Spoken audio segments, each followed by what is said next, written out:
Hello everyone. आज की इस वीडियो में हम मैक्रो इकोनॉमिक्स के बारे में स्टडी करेंगे। मैक्रो इकोनॉमिक्स का मीनिंग क्या है, उसके क्या क्या अप्रोचेस हैं, मैक्रो इकोनॉमिक्स में हमने क्या क्या स्टडी करना है, उनके सब्जेक्ट मैटर क्या है, वो सारा इस वीडियो में आपको सुनने को मिलेगा।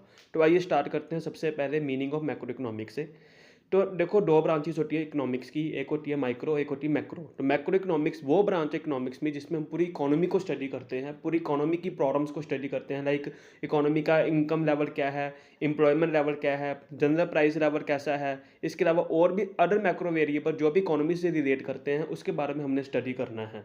इसलिए इसको मैक्रो इकोनॉमिक्स कहा जाता है, जिसमें पूरी इकोनॉमी की प्रॉब्लम जो होंगी उसका हम सोल्यूशन फाइंड आउट करेंगे। इसके बाद नेक्स्ट हम स्टडी करेंगे कि अप्रोचेस क्या क्या है मैक्रो इकोनॉमिक्स की। देखिए, डिफरेंट डिफरेंट इकोनॉमिस्ट ने डिफरेंट डिफरेंट अपनी राय रखी है इकोनॉमिक्स के बारे में, मैक्रो इकोनॉमिक्स के बारे में। इसमें चार अप्रोचेस हैं। सबसे पहली अप्रोच क्लासिकल अप्रोच है, उसके बाद केन्शियन अप्रोच है जो 1930 के बाद आई थी, उसके बाद मोनिटेरियस्ट अप्रोच है, उसके बाद है रैशनल एक्सपेक्टेशन अप्रोच। तो ये सभी अप्रोचेस जो डिफरेंट डिफरेंट इकोनॉमिस्ट ने दिए हैं, उन्होंने अपने अपने व्यू पॉइंट के हिसाब से इन अप्रोचेस को अपने सामने रखा है, लोगों के सामने रखा है। सबसे पहले आती है हमारी क्लासिकल अप्रोच। क्लासिकल अप्रोच जिसने दी है उन इकोनॉमिस्ट के नाम हैं जीबी सेज, आडम स्मिथ और मार्शल। इसके अलावा और भी दो चार इकोनॉमिक्स हैं। इनके अकॉर्डिंग क्या है कि किसी भी इकोनॉमी में फुल एम्प्लॉयमेंट हमेशा रहेगा, नॉर्मल फीचर है फुल एम्प्लॉयमेंट हमारी इकोनॉमी का। अगर अंडर एम्प्लॉयमेंट आ भी जाती है या अनएम्प्लॉयमेंट आ भी जाती है तो मार्केट फोर्सेज, जो डिमांड और सप्लाई के जो फोर्सेज होंगी, वो इस तरीके से एडजस्ट करेंगे कि मार्केट में अपने आप फुल एम्प्लॉयमेंट आ जाएगी। सो गवर्नमेंट को कभी भी इंटरफेयर करने की जरूरत ही नहीं पड़ेगी। ये कहते हैं क्लासिकल अप्रोच वाले। इसके बाद 1930 के बाद, ठीक है, केन्शियन अप्रोच आई जिसने क्लासिकल अप्रोच को बिल्कुल क्रिटिसाइज किया। केन्शियन अप्रोच लॉर्ड केन्स ने दी थी, जब ने उसने बुक भी आपने छापी है। उस बुक का नाम है general theory of employment, interest and money. उसने बोला कि नॉर्मल फीचर नहीं है फुल एम्प्लॉयमेंट। फुल एम्प्लॉयमेंट को अगर अचीव करना है तो इन्वेस्टमेंट की जरूरत है, और इन्वेस्टमेंट कौन करेगा? गवर्नमेंट। क्योंकि देखो, जितनी ज़्यादा इन्वेस्टमेंट भरेगी, प्रोडक्शन भरेगी, प्रोडक्शन भरेगी तो लोगों को जॉब्स मिलेंगी, और जॉब्स मिलेंगी तो एम्प्लॉयमेंट लोगों को मिलेंगी, है ना। तो इसलिए इसका क्या मतलब है कि गवर्नमेंट इंटरफेरेंस की जरूरत है अगर फुल एम्प्लॉयमेंट हमने अचीव करनी है। इसके बाद नेक्स्ट अप्रोच है मोनिटेरियस्ट अप्रोच। मोनिटेरियस्ट अप्रोच बोलता है कि गवर्नमेंट को इंटरफेयर करने की जरूरत नहीं है, यहाँ पे इंटरफेरेंस की जरूरत है सेंट्रल बैंक, क्योंकि सेंट्रल बैंक मॉनेटरी पॉलिसी बनाएगा। ये जो अप्रोच दी है मिल्टन फ्रैडमैन ने दी है कि फुल एम्प्लॉयमेंट अचीव करने के लिए मॉनेटरी पॉलिसी की जरूरत है जो सेंट्रल बैंक बनाएगा। Central bank supply of money को जो है कंट्रोल करेगा, जो कि इकोनॉमिक डेवलपमेंट में एक बड़ा इंपॉर्टेंट रोल प्ले करता है। जो मॉनेटरी पॉलिसी सेंट्रल बैंक बनाएगा वो सप्लाई ऑफ मनी को इफेक्ट करेगा, और जिससे फुल एम्प्लॉयमेंट को अचीव किया जा सकता है। इसके बाद आती है रैशनल एक्सपेक्टेशन थ्योरी, जो कहते हैं कोई अप्रोच जो है पिछली अप्रोच काम नहीं आती, सिर्फ लोगों की जो उम्मीद है, एक्सपेक्टेशन है फ्यूचर के रिगार्डिंग, उसके अकॉर्डिंग इकोनॉमी वर्क करती है। क्योंकि हर लोग जो है डिसीजन लेते हैं अपने पास्ट एक्सपीरियंस और इन्फॉर्मेशन के बेस पे। अगर तो उनकी इन्फॉर्मेशन के बेस पे जो उन्होंने डिसीजन लिए हैं वो सही साबित होते हैं तो उसके हिसाब से वो फ्यूचर में एक्सपेक्टेशन करेंगे। ठीक है, तो ये डिफरेंट डिफरेंट अप्रोचेज जो दी हैं डिफरेंट डिफरेंट इकोनॉमिस्ट ने। ठीक है, इसके बाद हम नेक्स्ट टॉपिक में आएंगे subject matter of economics, macro economics. हमने मैक्रो इकोनॉमिक्स में किन किन चीज़ों को डिटेल में स्टडी करना है। सबसे पहले जो आता है मैक्रो इकोनॉमिक्स में आता है theory of national income. National income का मीनिंग क्या है, नेशनल इनकम होती क्या है, नेशनल इनकम को हम कैलकुलेट कैसे करते हैं, उसके कौन कौन से एस्पेक्ट्स हैं, नेशनल इनकम कैलकुलेट करने में हमें कौन कौन सी प्रॉब्लम्स फेस करनी पड़ती हैं। ये सारी चीज़ें हमने अपना मैक्रो इकोनॉमिक्स के चैप्टर्स में स्टडी करना है। नेशनल इनकम का पूरा डिटेल में चैप्टर आएगा आगे जाकर, जिसमें हम सारे डिटेल में सारे टॉपिक्स को हमने स्टडी करना है।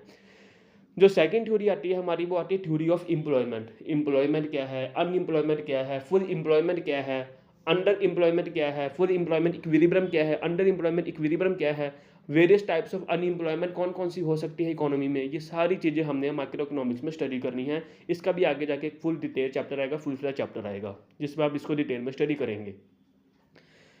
इसके बाद जो नेक्स्ट है थ्योरी ऑफ इन्वेस्टमेंट। इन्वेस्टमेंट मतलब वो पैसा जो प्रोड्यूसर ने लगाया है इन्वेस्टमेंट करने के लिए, प्रोडक्शंस करने के लिए। अब इन्वेस्टमेंट क्या है, इन्वेस्टमेंट के कौन कौन से एस्पेक्ट्स हैं, किस तरीके से लेवल ऑफ इन्वेस्टमेंट हमारी इकोनॉमी को इफेक्ट करेगी, इन्वेस्टमेंट के कम होने या ज़्यादा होने से इकोनॉमी में क्या इफेक्ट पड़ेगा, ये सारी चीज़ें भी हमारे आगे जाके डिटेल में आएंगी। इसके बाद है theory of consumption function. Income का वो हिस्सा जो लोगों ने खर्च किया अपनी नीड को पूरा कर, उसको कंजम्पशन बोलते हैं। मीनिंग ऑफ कंजम्पशन, कंजम्पशन के कौन कौन से एस्पेक्ट्स हैं, एवरेज प्रोस्पेंसिटी टू कंज्यूम क्या है, मार्जिनल प्रोस्पेंसिटी टू कंज्यूम क्या है, इनकम और कंजम्पशन में क्या रिलेशन है, ये सारी चीज़ें भी कंजम्पशन फंक्शन का पूरा डिटेल में चैप्टर है, आगे जाके हम डिस्कस करेंगे, जो हमारे मैक्रो इकोनॉमिक्स का सब्जेक्ट मैटर का ही पार्ट बनता है। नेक्स्ट आता है थ्योरी ऑफ मनी। मनी क्या है, मनी वो चीज़ है जिसके थ्रू आजकल हम अपना एक्सचेंज करते हैं, कोई भी सामान खरीद सकते हैं।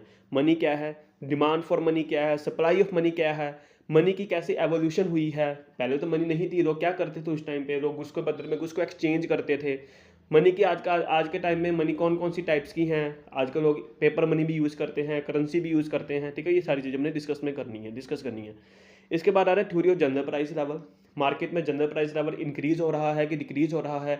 इंक्रीज हो तो इसका मतलब इन्फ्लेशन महंगाई है, डिफ्लेशन है मतलब वो प्राइस लेवल कम हो रहा है। अगर महंगाई या डिफ्लेशन अगर होती है तो उसका इकोनॉमी पे क्या इफेक्ट पड़ेगा, इन्फ्लेशन या डिफ्लेशन को हम कैसे कंट्रोल कर सकते हैं, उनको हम कैसे सॉल्व करेंगे, ये सारी चीज़ें भी हमने आगे जाके डिस्कस करनी है मैक्रो इकोनॉमिक्स के चैप्टर्स में।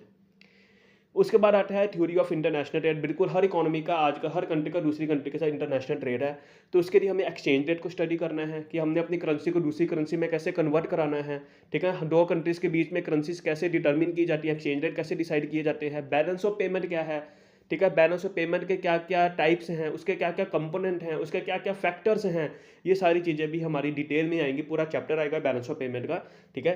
उसके बाद नेक्स्ट आता है हमारे अदर सब्जेक्ट मैटर जो हमारे इसमें डील करने हमने, जैसे थ्योरी ऑफ पब्लिक फाइनेंस, ठीक है, गवर्नमेंट के रिगार्डिंग जो गवर्नमेंट का फाइनेंस है।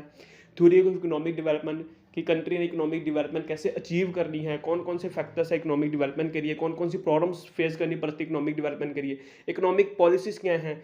गवर्नमेंट जो है इकोनॉमिक डेवलपमेंट करने की जो पॉलिसी बनाते हैं उसको इकोनॉमिक पॉलिसी बोलते हैं।